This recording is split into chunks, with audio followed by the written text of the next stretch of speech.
Commander Cockings and Captain Foley here for another Trekyards mission briefing, as if it's once every week or something. This is, as you all know, a more relaxed discussion show. We take a look at a ship in the Trek universe, discuss, theorise, and get audience feedback. Ready for that full Trekyards episode whenever we get around to it. And this week we're going to go back in time and talk about a rather unique ship in the Trek universe, the Daedalus class. The true original Starfleet exploration ship before the Connie, before Star Trek Enterprise muddied the waters, so to speak. Sorry, Doug and John and all others who worked on Enterprise. Nice one there, Stuart. Yeah, so with a length of 140 metres, this is in fact 85 metres smaller than the Annex 01, which is a length of 225. It's a rather small ship. It's an oldie, but a goodie, and almost certainly the precursor to the Olympic-class science ship that we saw in All Good Things. And now I'm a TOS fanboy, and despite that being written in the script, I would have said that anyways. But I'm excited to see what we can figure out about the ship and what the fans think. So let's get started. Yeah, so this is the first picture, as we can see. This is a beautiful shot. It really is. I think it's a different sort of dry dock. It's a different sort of ship. But boy, is it good. Good looking. Yeah, I like the design of this ship, and I'll get into the kind of history of it in a little bit. But yeah, beautiful shot. I do like it too, and as a precursor to the Connies, I'm absolutely fine with it. Mm-hmm. I don't see any work bees in this picture building it. I think for me, I remember those when I was younger, these Star Trek encyclopedias. They were made, and I always saw one of these on the front cover. So in my head, they've always been mostly canon, or at least part of the universe. So yeah. All right, so we move on to the next picture, and this one's very familiar. Yes. We actually used it as our profile picture for the Trekyards group for a little while, but it's from it was released with Star Trek Continues, I believe, when it first came out, and it's got both Connies, the Cage version, yes, the production version, and a beautiful Daedalus class ship, and a Cage era one. So I guess that's the last of the designs, the Cage style. Maybe I don't know. We'll see. But it's nice. No, I think later we see some refitted versions of it. So it's nice. It does really feel the same universe. It fits in quite nicely. Yeah, and like I said before, I love this ship. So bear with me as I drool on it. The next picture is an interesting one. A really nice 3D render, although it looks a bit more advanced. It's got these blue glow sections, which should look awesome. A bit different to the Connie, but what do you think? That I like. It's I think it is like a refit version, maybe a little bit more advanced than the last one we saw, because the hull's a little bit more refined, the secondary hull, and yeah, like you said, the blue glow on the engines, which is very similar to the blue glow that I have on the rear of my dreadnought in the beginning of my captain's log. So maybe a experimental engine that wasn't used on the Connie. Who knows? Well, this I think could be a 1.5 because there's some details that I can see. If you look at the back of the or right in between the two pylons, is actually a crystal similar to the refit. So that could be the impulse crystal. And if you look at the detailing on the secondary hull, like you say, that looks so much more accurate to what the Connie's is, and I think that gives it a lot more sleekness. I love the impulse engine. So and again, you could sort of extrapolate this impulse engine, while not necessarily the refit design, is closer to the refit than the original Connie. So this is it's really nice. I like it. Yeah, and I love that it's the last expedition, kind of like before it gets retired from service, it's being escorted or whatever, which is cool. Yeah. Okay, so the next photo we have is a Daedalus class starship bridge, USS Sputnik. And it's interesting to note too that the Daedalus class ships, their registry numbers are only 3 digits after the NCC, not 4. So I think this is a fan created bridge, but I mean I really like that kind of style. It feels more simplistic, but it definitely feels like the next bridge, which is obviously the Connie, takes advantage of being able to pack a lot more technology, and needs a lot more scientific consoles. This is much more utilitarian. Like, we need a couple of things. It's a much smaller vessel, but I like it. It's pretty interesting.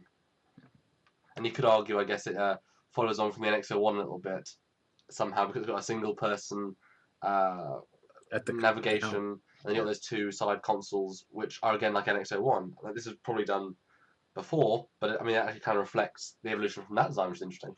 And it solves the whole offset turbolift door issue by just putting it directly behind the captain, so you can't mess up with the bridge placement at all. Yeah, but no Spock station. Oh. Oh, they're probably over here on the left somewhere. Meh. It's nice. It's definitely fun because a lot of this stuff is obviously fan created content. And I'm really glad that someone actually put the time to build a model for this and design it. Yeah. So the next one is, well, we always love these. These are the actual full-on side view breakdown. It gives you a perspective of how small it is because that is a shuttle there at the back, and that's pretty much the size of the neck. This is a small ship.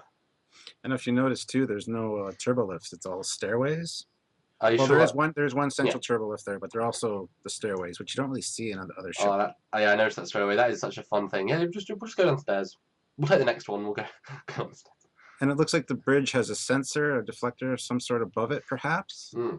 And it's not on deck 1. It's kind of like second deck maybe, third deck down. And the officers' quarters. I mean, there really is very few rooms. If you look, there's 3 officers' quarters at the front. You've got the stairwells. You've got the computer core. Then if you have to walk through the back of the ship, through the neck, and then you really only have a few quarters, 1 rec deck, 1 shuttle bay, 1 engineering. This is a very, very small ship. This really gives a lot of. And there's a botanical section. That's interesting. So actually, they've dedicated have a section that provides oxygen. That's a good idea, guys. Yeah, I would never have expected the ship to have a like an arboretum like the refit does, but although to have it right at the bottom of the ship with a single torpedo, you know, there's a little bit. There's only 1 bit of metal in between, but it really puts into perspective. And to think, you know, I mean, I think this design, although this you know, the sphere nature is a bit odd, it doesn't feel too far ahead of what we could build based on the scale. Exactly, and I'm going to get into that in a minute when we get to the other pictures. Yeah, so I'm looking at this photo and this picture, and I don't see any weapons of any kind. Oh, I don't see lasers, I don't see missiles, I don't see phasers, I don't see torpedoes, I see nothing. So it makes me wonder. I know they were exploration vessels, but we'll have to, I think we have another another MSD or so coming up, so maybe that'll have it, but that's just interesting to point it out that it's not on this anyway. I mean, not every single room is you know, detailed by telling us what it is, so maybe, but I can't imagine they wouldn't equip it with anything, but I don't know. Interesting. Yeah. All right, so moving on to the next picture. Here we got the USS Palo Alto on CC 209. Oh, and it does say here on the bottom, armament, 4 laser cannons, 2 Mod 2 spatial torpedo tubes, and a standard shield system. So it does have defenses. At least this one does. Good to know. Heavily armed, yeah. And I see something. It says active 2158 to 2166, which is only 8 years. But underneath that, it says remain in service until 2196. I'm not sure what that means. I guess perhaps it was that they sold it on to a non-Starfleet member world, maybe, because I mean that's happened to a lot of different ships. You know, why get rid of a perfectly good warp capable ship? But and I'm sure they were retrofitted and upgraded a little bit, refitted. Now it's interesting to note here too. It has a maximum cruise of warp 4.5, so not quite a warp 5 engine, which in a way makes sense because these supposedly came prior to the NX-01, which had the warp 5 engine, which was a big advancement. But once again, there's another picture coming up, I believe, that we'll talk about. But that said, just because you have a warp 5 engine doesn't mean every ship can handle a warp 5 engine. So, you know, cheaper ships. I mean, 4.5 is still what the NX-01 could do comfortably. 5 was when it pushed it, at least early on. So, I mean, that is still theoretically a warp 5 engine, just maximum cruising. But I mean, how many times have we seen emergency warp as another option? So. Yes, maybe true. warp 5. Although I've got to say, it says length at 121 meters, so a little bit different to other things we've seen. But again, well, there's a couple different lengths for these ships. So. Oh, okay. But let's go on to the next picture. Oh, that's a nice shot. I like the engines. It feels a bit more advanced, but I guess this is an earlier design. It's got the same, you know, the original Connie had just holes at the back, I guess, for thrust, or these are lit up, like maybe. Yeah, because after the cage, I think one episode where No Man Has Gone before, it had this style of engine, the Connie, with the holes at the back, and then it was replaced for the rest of the run with the half sphere on the back. So I like it. This is a really nice detailed shot, and I like the windows give you a sense of perspective. It's still not a big ship, although you know, as we always say, you know, with Voyager and stuff, when you have such an angled vessel, the windows, you know, are going to be looking out at the bottom. So with this, that whole thing is one big angle. So you've always got, you know, angled floor and an angled wall. Yeah, always interesting. But yeah, I love the lighting on this. Makes it much like from the motion picture kind of thing, where you got the external spotlighting and the self-illumination. registries. Yeah. Nice. All right, so let's move on to the next one. It's just the same model, but from the top. So, and this is the Daedalus, so it's very cool. Very cool. Yeah, it's a design, I think, that is very practical, especially if we were to go out into space relatively soon. I think this is something we would possibly design. I don't know what you think about that. I think it's a bit more sci-fi than we would design. If you look at Stargate, a lot of those ships that they've designed are much more what the USAF or just an evolution, because that's the way they built them. These would be a slightly different aesthetic, but again, practically speaking, the size and what's in them, I think, is practical. If not, our design aesthetic has changed over the years. I've got to point out there's now lights on the end of the nacelle tips. Very cool. Which is a bit weird. Not sure it works, but yeah, sure. Maybe those are the laser cannons. Yeah, well, yeah, maybe. The next photo, interesting. This, side cannon, eh? Yes, and the difficulties of working here at Trekyards when we research something. It could be that these are just different models of the same ship that got upscaled. Bird of prey, guys. Bird of prey. Exactly. And or it could just Jaeger be yeah, it could just be discrepancies also in created content or different books. But it's interesting to see the different sizes. I think the 209 would probably be. I think the 209 looks a little bit too big. I think so. Yeah, I mean, based on the Connie, the Connie doesn't seem much of an evolution. I mean, if you look at the Axonard timeline, which is obviously not canon, but those ships, you see a jump for the Connie, whereas that 209 is roughly. I mean, the secondary hull is about the same size, so where's the jump? And the design aesthetic is quite different. So, I mean, the 104 looks a bit small because you're basically saying it's almost nothing. I don't know. It's a difficult ship to quantify because. When was it really set? When did it really come into play? So it's difficult. Well, I'm thinking the 131 looks probably the most believable, maybe. Yeah. But yeah, from the history I remember, the 209 is more accurate. Future history. Yeah. Exactly. All right. So the next picture, here we have it in relation to the NX class, which. I think the 140 looks pretty realistic there. It's not a jump from the NX, but it's designed for different reasons. I like the Daedalus, I guess, refit, or the Conjunction True Design. Conjectural True Design. That's kind of interesting. I guess that's the pre-NX01 version. It looks cool. Yeah. I like it. I like the adaptation they did to make it a little bit more modern.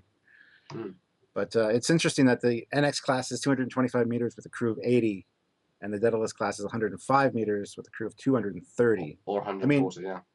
I mean, you can see that the sphere would have more volume than that saucer. So, and the secondary hull is also able to carry people as well. But we did see the deck plan theoretically, and there's very little space for anything. So I would be struggling to say 230. Yeah. It wouldn't be a comfortable trip, I don't think. No. But anyway. So the next photo is, that's interesting. It's, I guess, a refit of some kind again, because you've now got both sides of the nacelles have the blue glow, and it's got red facades, and it's got a deflector dish, which I think looks awesome. I think this is the conjectural one, because even the struts look angled a little bit. Yeah. Just like the last one. So this is probably like the adaptation. NX10, there you go. NX10 Daedalus. I like it. I think the deflector dish works really well there, actually. Yes, and it's a starting point for the evolution for the NX one, because it's just elongated a little bit, but it's at the very front of the ship, and it's got that blue glow behind it like that one does. So I like how they're kind of tying that in with the Enterprise era. I love the detailing as well. It really makes it feel more real. Although it pushes Aztecing way far back. Well, yeah. That's okay. It's cool. I like it. All right. And the next one, we have Starbase Vanguard, an awesome series of books. And there is the USS Lovell in those books, and that's what ship is there. So if you have a chance, check out Star Trek Vanguard series. The books are amazing, and I highly, highly, highly recommend them. Captain Foley approved. Absolutely. Yeah, it's good. Again, it's a great looking station, but it definitely fits in with the TOS aesthetic so well. I like that the nav light, the green one's just on the side, just hanging out. Yeah.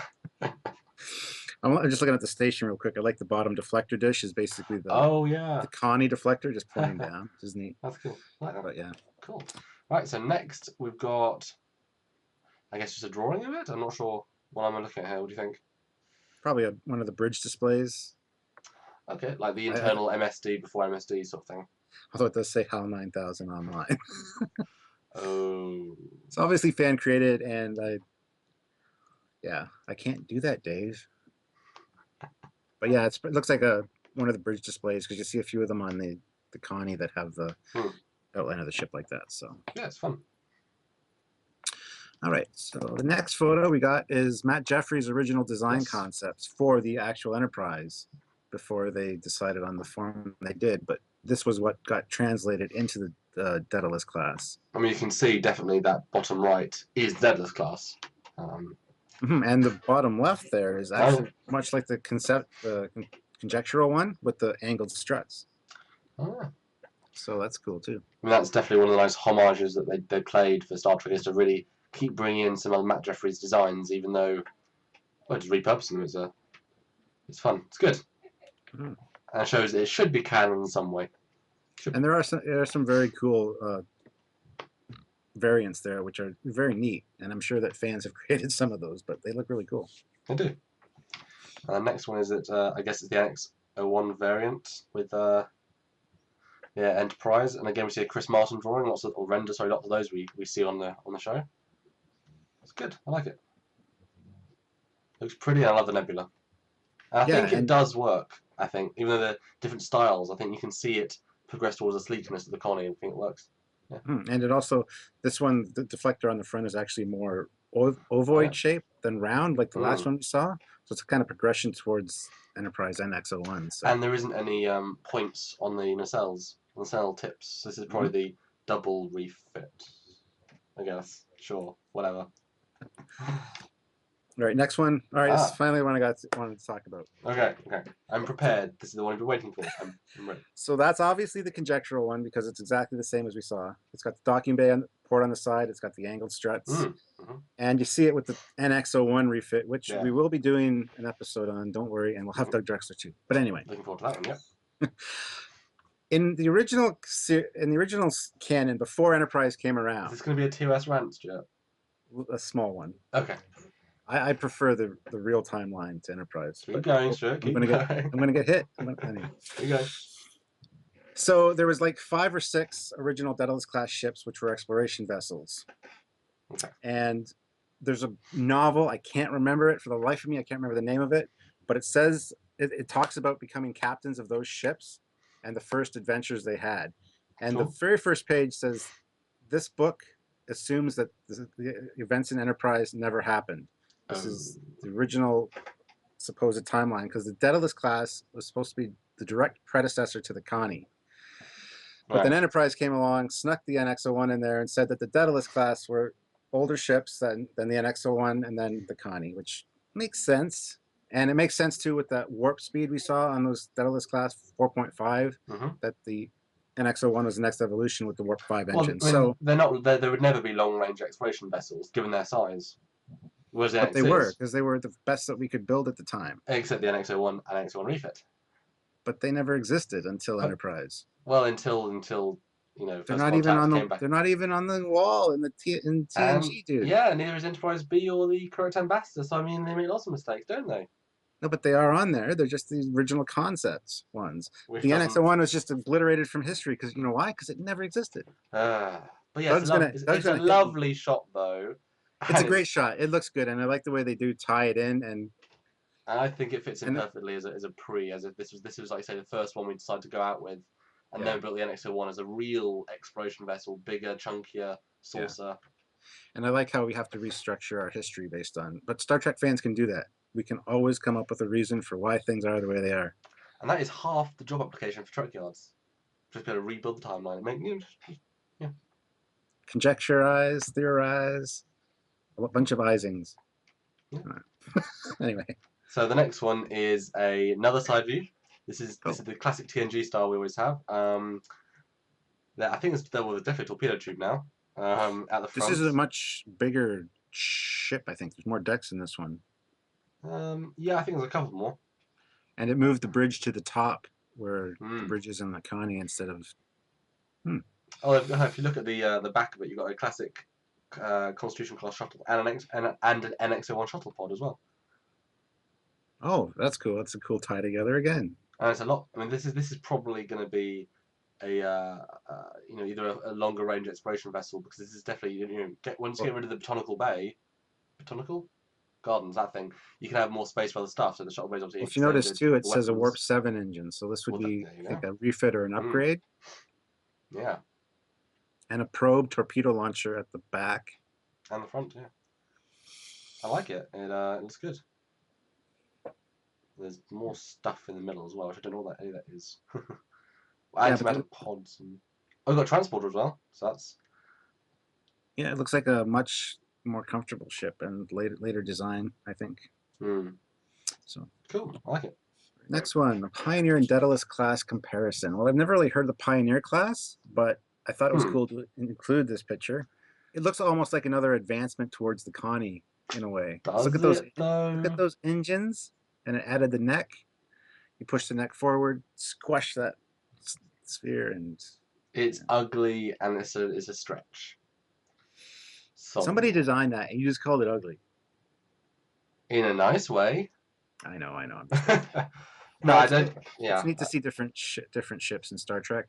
That's why I thought I'd include this. I mean, if that was how we were evolving, I think this makes sense, because you push the warp engines further out, which gets a bigger warp bubble, which I don't know, you make them longer, bigger secondary hull, bigger neck, which actually gives you several decks, and pushing everything out. I mean, it would make sense if we continued with a spherical. But yeah. But on to the next one, we've got another one. This is Horizon, NCC 176, even earlier. This is in fact our last photo, and we want to give a nice beauty photo here of it just hanging out, on a mission, doing its job. Yeah, it's in orbit, exploring, what it was designed to do. Because, yes. Yeah, I mean, it's just a classic ship. I think I've always thought of it as part of the universe, and even with Enterprise, I'm glad it's been able to find a place. And it'd be nice to in a series. It would be nice if part of the remastered, the TOS actually put it in the background somewhere or something. But I mean, you can say it for a lot of stuff. So yeah, and I've always wanted to research the ship a little bit more than I have in the past and learn more about it. So I'm looking forward to doing the episode on it, because a lot of people have requested this ship. So that's why we're doing this mission briefing, to kind of give you a little taste of what's to come. Yeah, if you know anything about it, any different refits, do let us know, because that's how we build upon this show, is you tell us what you know. Yeah, and that'll definitely, if it's an interesting fact that is worth putting in the full episode, it'll definitely be in there. So you contribute to Trekyards. It's awesome. Yeah. So any closing thoughts there, Stuart, on the design? Just that I think this should have been the predecessor to the Connie as it was originally intended, and as the history had it for a long time. But moving along, what do you think, Samuel? Yeah, I think it's a nice ship, fits in, and while I don't think the spherical aesthetic is any way nicer or sexier than a sphere, still works as an older ship. So yeah, it's good. And I think I do like the Olympic as well, the evolution, as it were. I'm glad they had two of those. At least with one of them canon, and like I said, I think the one is, in my mind, it's sort of canon, so it's sort of two in canon for me. But yeah. Right, and just my closing thought. One closing thought. I love the way that it ties in with the Enterprise timeline as well, because they do include it. But I'm done. I'm stuck on the timeline thing. Just move along now, please. And that is it for another Trekyards mission briefing. Do let us know what you think about the ship in the comments below. Subscribe to this channel, this one, the one you're watching it right now, this channel, and come chat to us at the Trekyards community on Facebook or any of the Facebook groups. And if you can, please do go to our website and donate. Click that donate button, because everything you can do to help us just makes the show better, and that's good for all of us. Buying better kit, or even just going to more conventions, which is always good. So remember, guys, tell us what ship you want to see next in the comments below. And for myself and Captain Foley, see you next time. Bye, everybody.